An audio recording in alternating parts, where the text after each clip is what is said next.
Nigeria's gross foreign reserves recorded further inflows, adding $28.7 million within 24 hours, closing at $41.10 billion. The reserves, which closed at $41.077 billion on August 21st, grew to $41.10 billion on August 22nd, representing estimated $28.7 million inflows in 24 hours.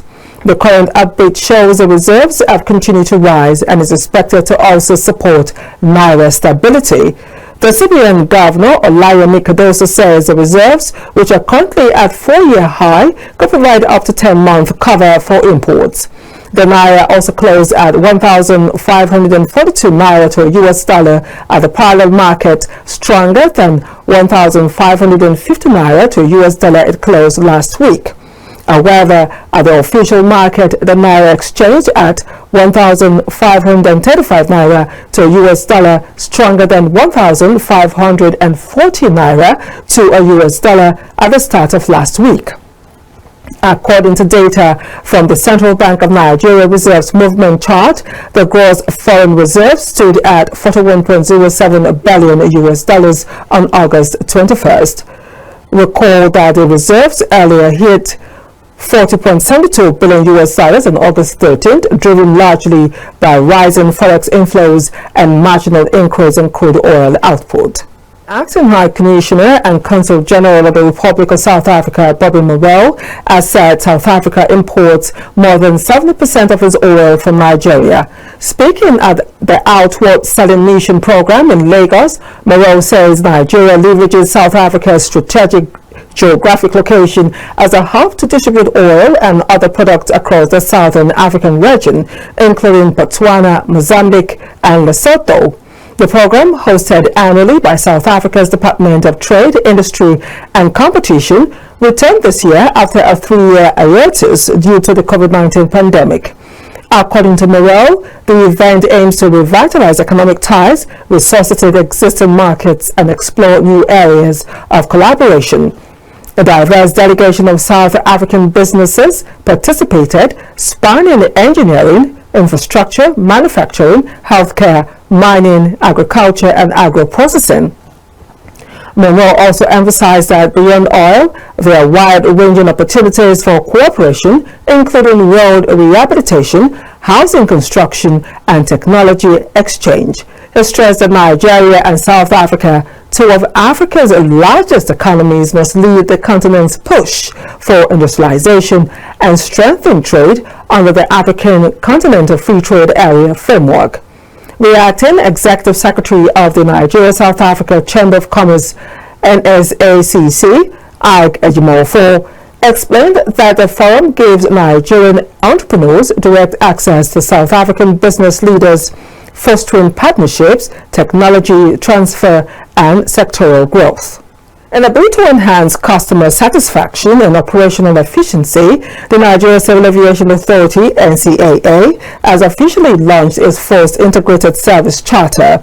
The launch, which took place in Abuja, reaffirms NCAA's dedication to upholding the highest standards of efficiency, fairness, and professionalism. Captain News correspondent Ekaite Ibot has the details.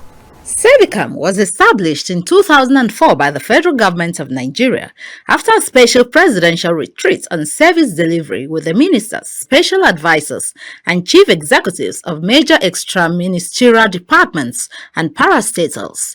It is an initiative to promote effective and efficient service delivery in all government offices and ensure customer satisfaction, and to manage the performance expectation gap between government and citizens as well as other members of the public on issues of service delivery.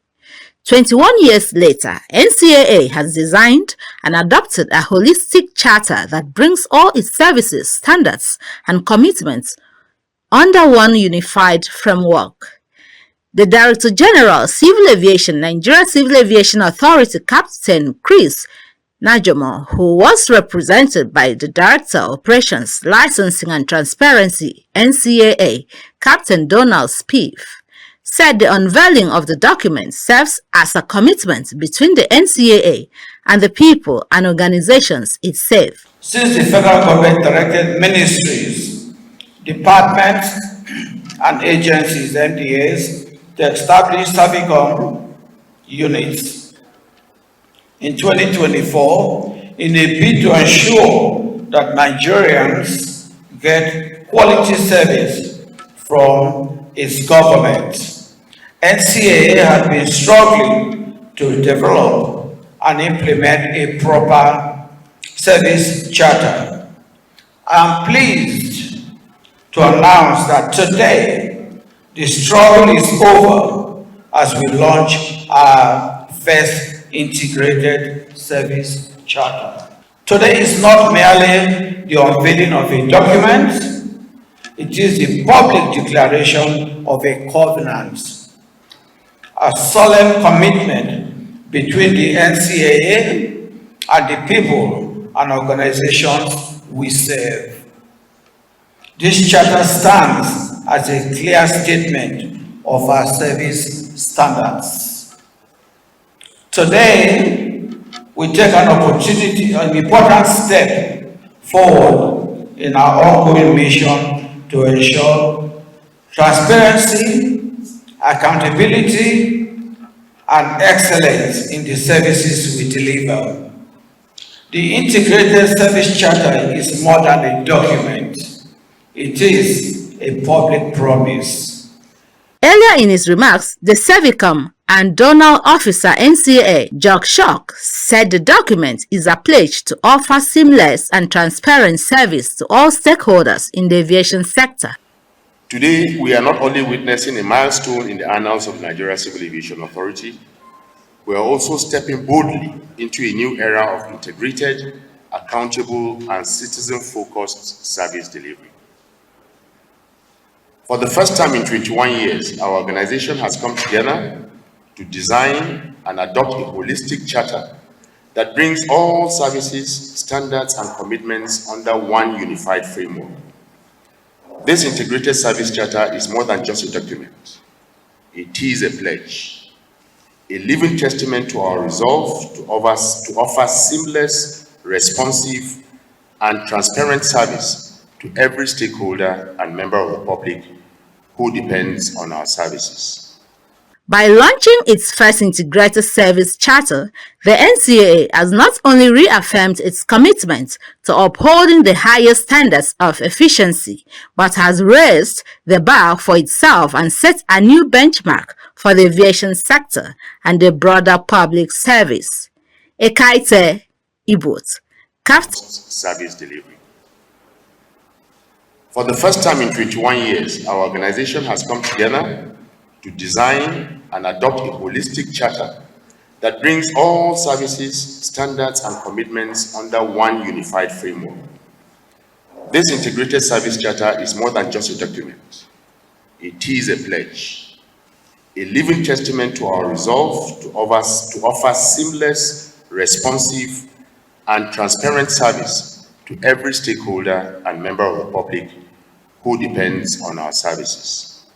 By launching its first integrated service charter, the NCAA has not only reaffirmed its commitment to upholding the highest standards of efficiency, but has raised the bar for itself and set a new benchmark for the aviation sector and the broader public service. Ekaite Ibot, Kaftan TV.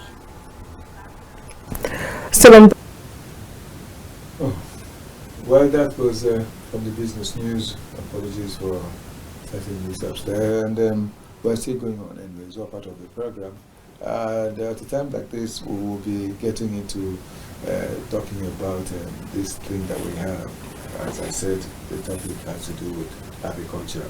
In actual fact, it should be agriculture versus flooding, because flooding is the thing that is causing agriculture some problems. So we now, of course, we mentioned it, saying agriculture and flooding, saying threat to Nigeria's food security. We know about Nigeria's food security, that this is what is everybody in government will always fight to ensure that it is kept in order.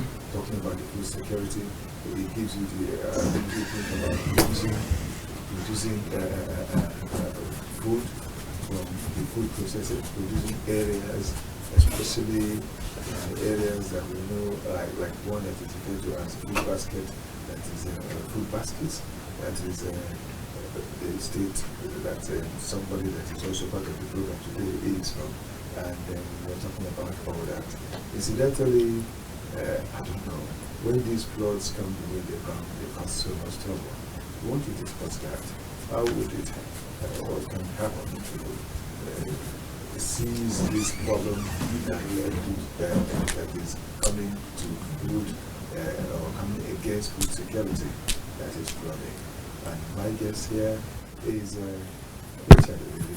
Richard ORIRI has a whole lot of good ideas concerning what happens in agriculture, farming, because it's from Benin State. And not just because it's from Benin State, he's interested. And I believe he has a farm in the village. Because I remember I've eaten the yam from his place, and it was through his benevolence. So I want to talk about it. What is happening about all those things today? Dr. Richard ORIRI, you're welcome to the program. It's always my pleasure being with you here. Yeah, thank you so much. You've heard me talk about food security and the problem that we have against food security in Nigeria today, that is flooding.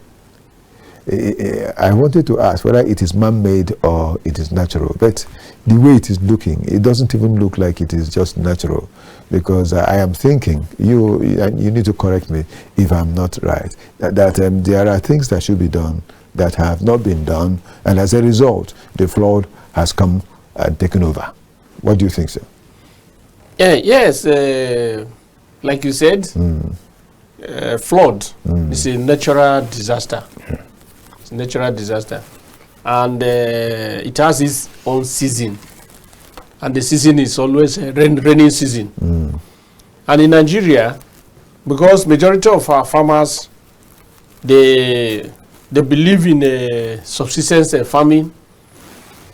They do farming for the household feeding.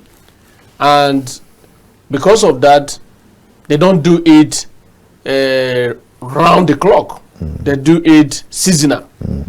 And the only time that they have the opportunity to farm and have a good harvest is during rainy season, more especially from April. Now, yes, flood is a natural disaster, but there are human aspects to the challenges. And the human aspect, you cannot just push the entire blame on the farmers. Because this flood, majorly, the one that normally destroy farmlands is the one that occurred around the river bank areas. Yes. And Nigerian farmers that are helpless, they are helpless in the sense that if the government is to be of assistance, government would have, from local government to state government to federal government, they would have devised means of assisting farmers through irrigation. We have vast land outside the river bank areas that are good for farming. But if you go to such areas, there will be no proper watering system to enable you have a good produce at the end of the year. So most people take their farming farming to the river bank area where they have access to water. Now, I am a farmer, like you said. Like especially rice. We farm rice in a waterlogged area. And when the rain falls and it becomes so high, so high, it normally destroys the rice. And some of our people that farm yam mostly, even cassava, they take it to river river bank section, where the land is always green and every soil very good, fertile for better production. So in a nutshell, the farmers that take their farms to the river bank, they know very well from their mind that when rain falls and the river flow beyond the bank, the boundaries, yes, it will definitely affect the farm. But they have to take the risk because they have no other option. If you go to other dried area, you will not have better output in your production process in the farming. So I think that is the area where the challenges are. So since it's like this, it's not just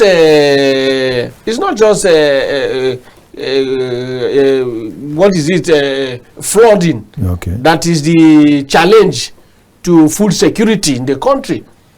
Flood is just one small aspect of it. The major challenge to food security in Nigeria is insecurity now that has taken over almost everywhere in the country. Benue, like you said, is the food basket of the nation. But Benue today cannot even feed itself, not to talk of feeding the nation. Niger State, they equally contribute to the yam production and other food items, feeding the nation. Today, Niger State, they are finding it difficult to maintain that status. The same thing applicable to all other states within, especially the north central part of the country. Insecurity used to be, I think, is the major issue. But flooding is a seasonal thing that can be managed by government and by individuals involved. Like areas like Kogi State, areas like Benue, even some part of Niger, Anambra, that lived around, even Taraba, that live within the, even Gombe, close to river areas. These areas, these states suffer more when it comes to flooding in Nigeria. And for the fact that some it's not just a farm, even houses. People deliberately go close to the river bank to even build houses. And when rain falls, flood and all of that come to destroy the homes, not just farm. So the problem is too broad in its nature, but the challenge mostly is from the people who take this risk when they know fully well that when rain falls, it will definitely be a challenge for them. But on the other side again, you can't blame them totally. They are in some cases, in most cases, in chain, and they don't have option than to go that way. That is where we find ourselves where we are today. Thank you so much. Why I smile is that they are chained. Well, the thing is, as you were saying this, what came to my mind was irrigation that normally happens up north. So I think it's high time the people in Benue started thinking, and Niger started thinking of irrigation as well, because if the more they shifted from these river banks, the better for them, because that way it will help them secure their products to make sure that if floods come as they will, that it will not destroy their works. Why I talked about whether I should blame or not is that these floods that we're talking about, if there were to be enough of government involvement by the construction of dams, sub-dams and all, it would have helped a lot. But in our country, not much seems to have happened, talking about construction of dams or building of dams all around the places where the routes through which the waters will flow, so as to help, so that there will not be so much of the flow. Nigeria, we don't even need much of dams, because we have River Benue here, we have River Niger.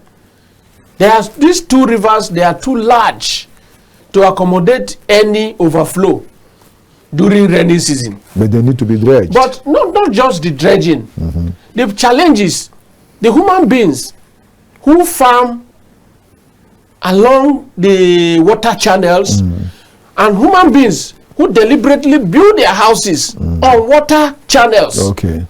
They are the challenge. That's another bad one. Government have to come up with policies that will oversee these areas. When you see human beings taking laws, I can call it taking laws into their hands because it's a kind of murder attempt. They can even be charged for attempted murder. If you go and build on water channel, you are inviting death. You're inviting danger to yourself, and you don't own the life that you have. It is government that controls on behalf of God here that said you have no right to take your life, and you have no right to take another person's life. So that role of government have to come to play. They have to set up either committee or a task force enforcement mechanism to see that no human being living around states, local government, and even at the urban centers will be permitted to build houses on water channel zones. And to enforce that, there should be effective penalty. It's serious penalty to deter other ones not to even dare it. You understand? And we have town planners. But is our town planner up to date? Are they doing what they are supposed to be doing? Town planners, you know the areas where there should be no building within the town.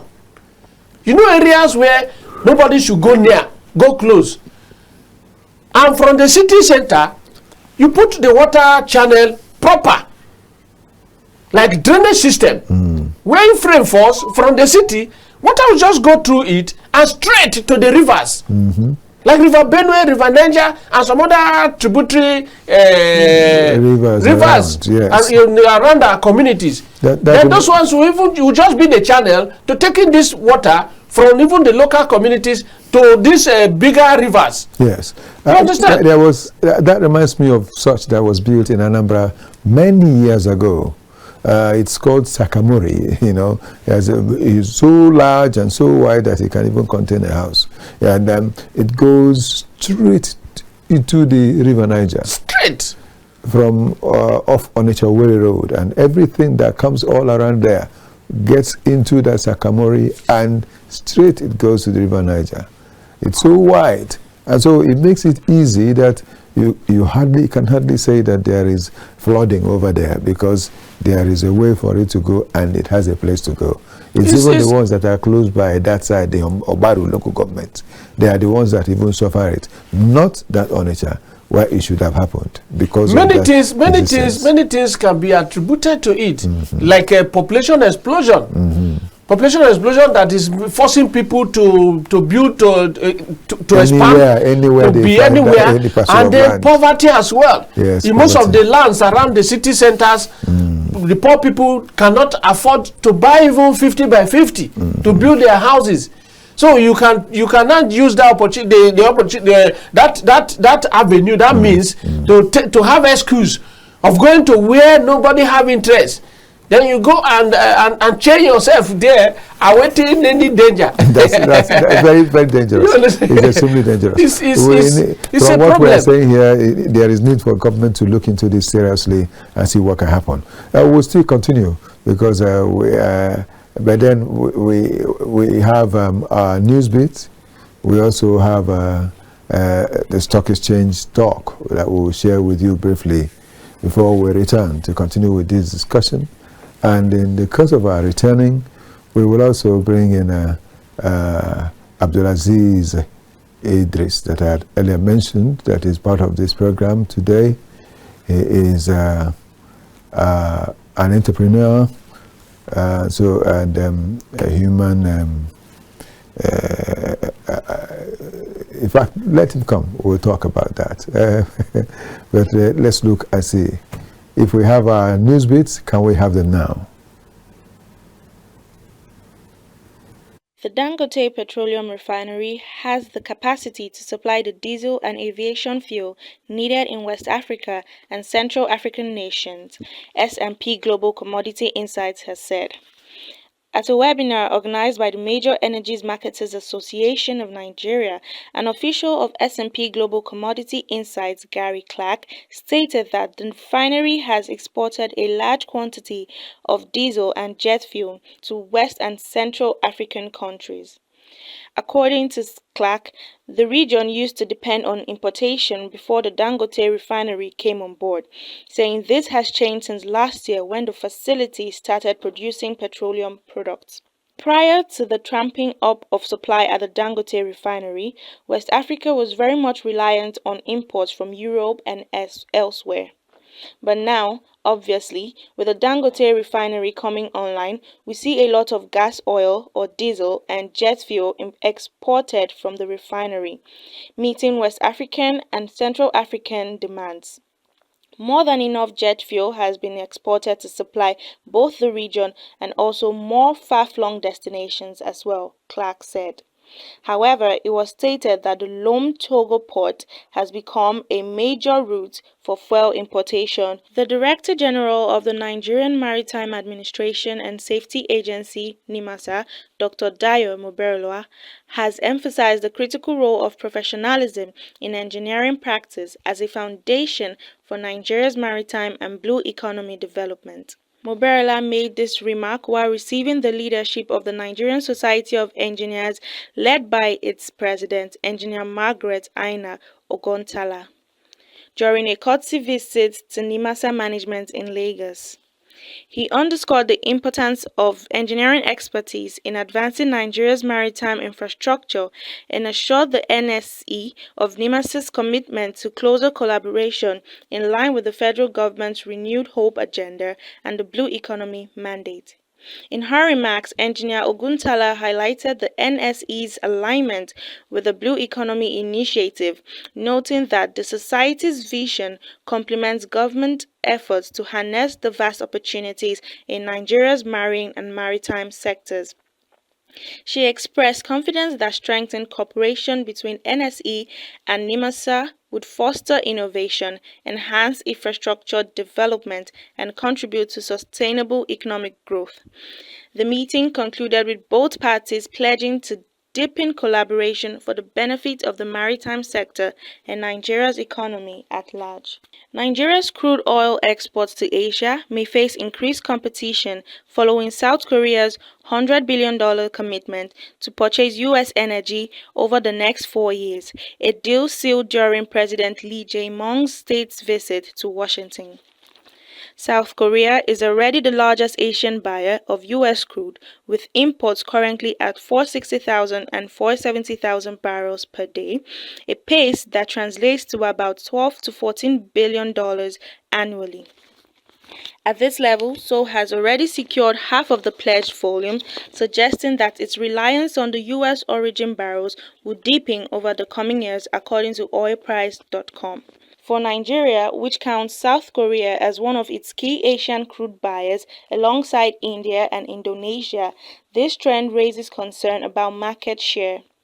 Nigerian grades, especially light sweet crude such as Kwa Ibo and Bonny Light, have historically found steady demand in South Korea due to their low sulfur content and suitability for its refineries. However, as U.S. cargoes flood the Asian market, Nigerian exports risk being squeezed out or discounted further. The situation is compounded by South Korea's shifting energy mix. Imports of U.S. liquefied natural gas, which peaked at 8.9 million tons in 2021, have been sliding as Korean utilities favor closer suppliers like Qatar and Australia. Coal shipments from the U.S. also fell sharply from a 2018 high of 3.7 million tons to 1.4 million tons last year, though they have been gradually recovering. These changes highlight Seoul's strategy of balancing energy security with competitive pricing and shorter haul imports, a strategy that could work against African suppliers like Nigeria, where freight costs are higher compared to U.S. cargoes. Analysts warn that Nigeria may struggle to defend its Asian market share if the U.S. consolidates its foothold in South Korea. With Brent crude futures currently trading around $68 per barrel, competitions for... Just take what we have on the oil market this day and let the others be for now. There's sort of certain things that just cropped up. We'll say that the West Texas intermediate crude goes for $63 per barrel, and at a time like this it's a decline, 0.24 decline, and 0.38%, while Brent crude is $66.95, $66 per barrel, that is $66.05, almost coming to $67, and that is still a decline. That is 0.27, and percentage is 0.40%. Melbourne crude is $71.25. It's an improvement, an increase, that is 0.38, and the percentage is 0.54, while Bonny Light still remains where it has been for a while. Well, we're still moving on. We'll go on and return here to do the talking. Concerning the other one, the stock exchange, we just have the fact that there are the FCMB, ICO, and LR the top traders that we had yesterday, and FCMB coming with 111.9 million, then ICO with 182.8 million, and then LX with 488.7 million Naira as we go on. Yes, it's all in Naira because this is Nigeria. Then amongst them, I also gathered that there are some top decliners that are there. We also had top gainers, really. But let's look at top decliners. That there is Guinness, there is Lotus Health 15, and Unilever, as well as Guinea Insurance.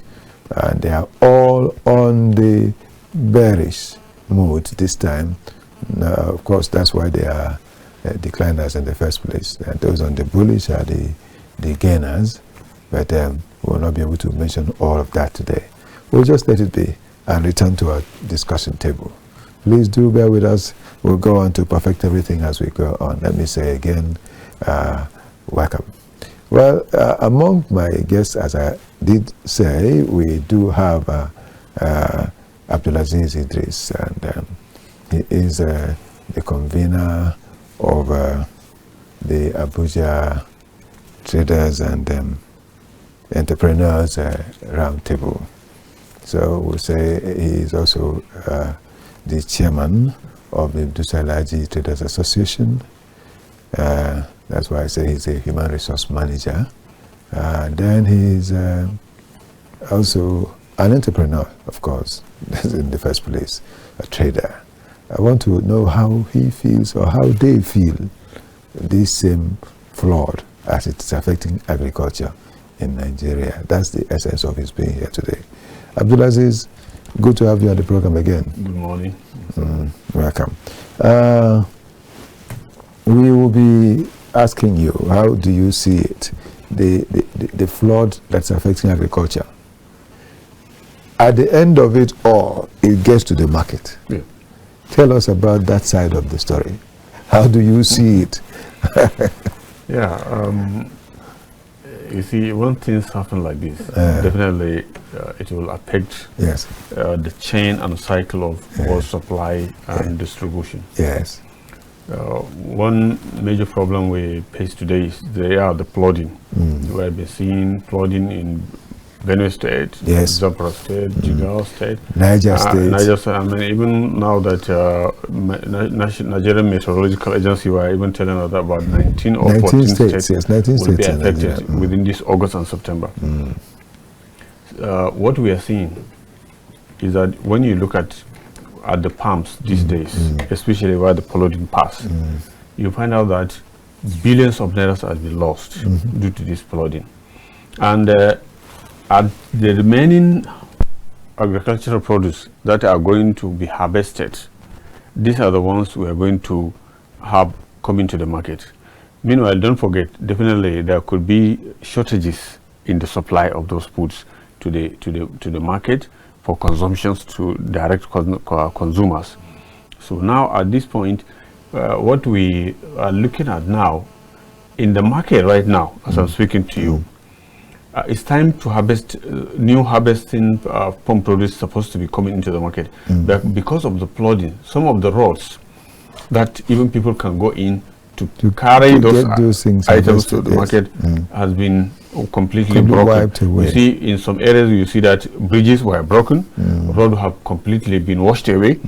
So some they have to use canoe, and you can see now using the canoe has become very dangerous, whereby every day we are hearing that about a boat capsizing. 45, 35. Yes, people are dying. 14 are dying in boats and all that. Yes. So all these things really will affect the produce, bringing it to the market, and it is cost too is going to be affected. But as at now, things are farm produce because this is like some farm produce are the point of harvest, so it's still a bit cheaper compared to some few months back. So when you come to market, you find out yam now has reduced its price. If you want to buy millet or corn or maize, you find out there the prices have come down. Also that the price of beans has come down well too. Yes, too, beans has come down because these two have started, like the Katsina one have started coming.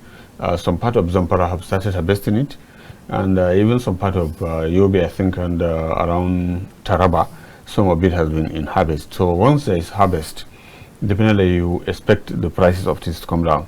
The only problem we used to face later on was hoarding, whereby people will now push in money to hoard it.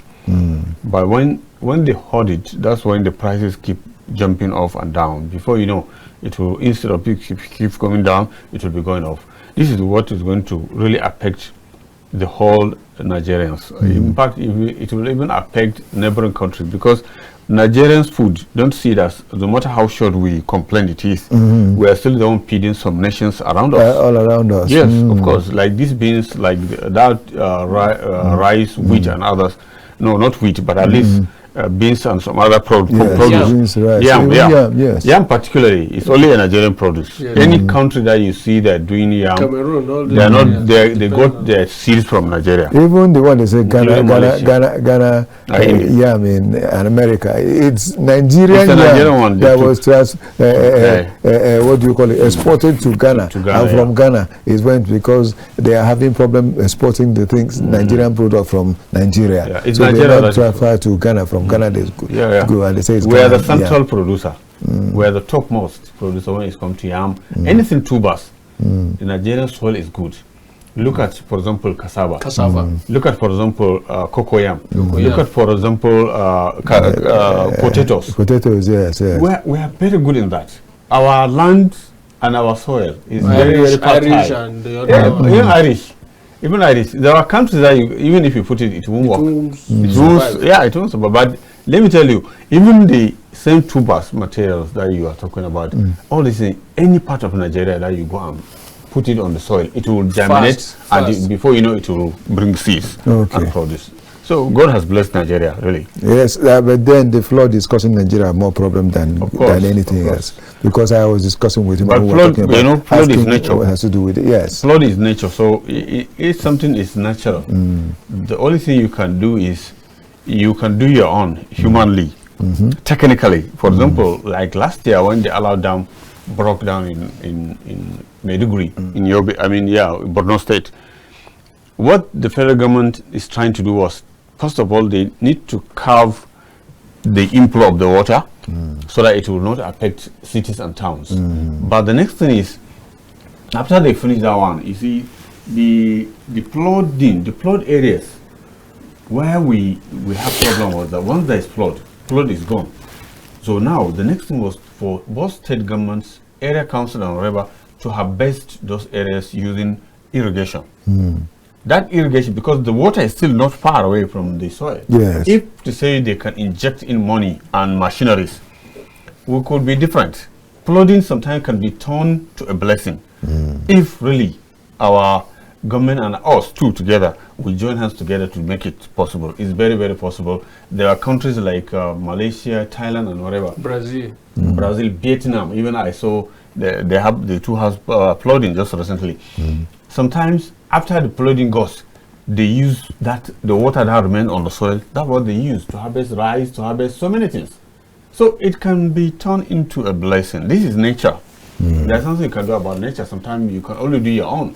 But in some instances, it's beyond your human control. The only natural disaster we have in Nigeria itself is even flooding. Yeah, that's the rest of the disasters are human. Human. Yeah, because one of the things that cause this food insecurity, you know, because when there is no food security, there becomes food insecurity. Yes, is what you also mentioned earlier, talking about very conflict and insecurity in the land. Yes, Boko Haram, and that's not talking about Hamas had a clash. And banditry. Yes. Former headers clash. What is happening now is this hostage taking, kidnapping, community attack, unnecessary community attack because of raw materials.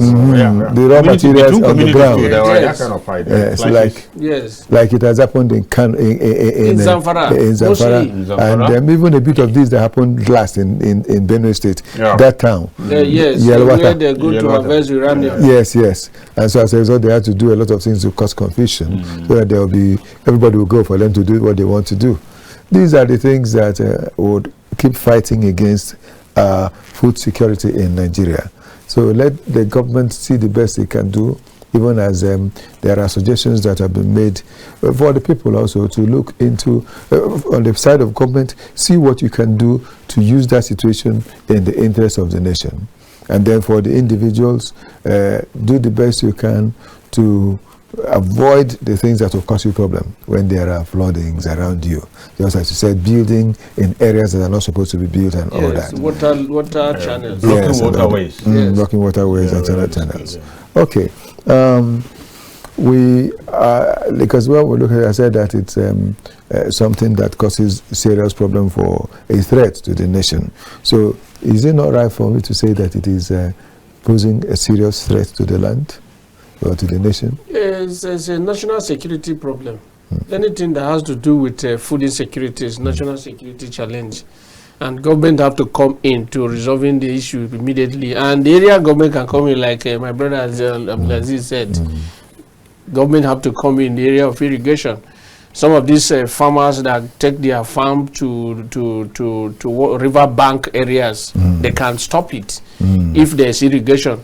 Now, National Assembly and some other ministers and commissioners at the state level, what they love doing now is borehole, this solar borehole in communities. Okay. Then solar light. That is the major thing they do as a community constituency project now. So if as they are providing water, solar powered borehole to communities, if they can equally channel that energy towards the agri sector, so that if they drill these boreholes in some other farmlands for farmers to use, and then get them pumping machines with the pipes that they will be using locally around the community, our rural community, because 60 to 65% of Nigerian farmers are situated in the rural areas. And most of these rural communities now, they have been deserted because of insecurity. So governments should equally provide security for our rural farmers. If you go to China, they value the rural community more than, and even their agri policies are always channeled towards the rural areas. And that's why they value local government so much in that part of the world. So even in Brazil, because you can't make any significant output in farming system if you abandon the rural communities. And in Nigeria, the rural areas, they are helpless. And that is why you see even our farming today is still on the level of subsistence instead of commercial. Yes. So if they can commercialize, even if you are not giving them tractors, because even if they are, most of them say if you give them tractors, they will not know how to use it. As it was done in Kogi State some years back under Bukola when he was a governor. So if they come to the area of irrigation, you will see that our farming system will not be seasonal again. It will become a random process. So but today, because of lack of irrigation system, our farmers they go in by seasonal farming. And they normally start from April. And once it's around June, you are already waiting for harvest and all of those things. So insecurity and the irrigation is the major area. And then to encourage this population boom now in the country through the area of these are youth now, youthful population in the country. Since there's no white collar job anymore, because we don't have industries that employ people. Government too should find a way of encouraging, giving grant to those who wish to join to go into farming. That's wonderful. To avoid this. Thank you so much. Thank you so much, Dr. ORIRI. Thank you so much for doing it again, and it's always a beautiful pleasure to have you here. And ABDULAZIZ, IDRIS, thank you so much too. It's really been a while, but good to have you again on the program. We'll still hope to have more. It's always ready to serve the country. Yes, Thank you so much. And we say thank God for the new arrival at home. Thank you. So we thank God. Well, this is how we'll be rounding up what we have with you today on the program. With due apologies, of course, you know. And then, of course, we're talking about the fact that I have also people with whom I've worked. Talking about Gabriel Enojo, thank you so much, Gabe. Sam Omaji, Paul Omale,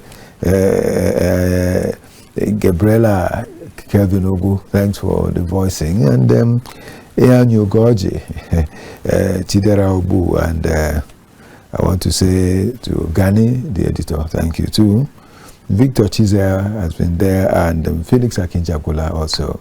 Let me thank all of you and say that even as I'll be taking my leave, I wouldn't forget my assistant, S. Abraham, and this is Okechukwu Onubogu. And what do I say? May the best happen to us all the time.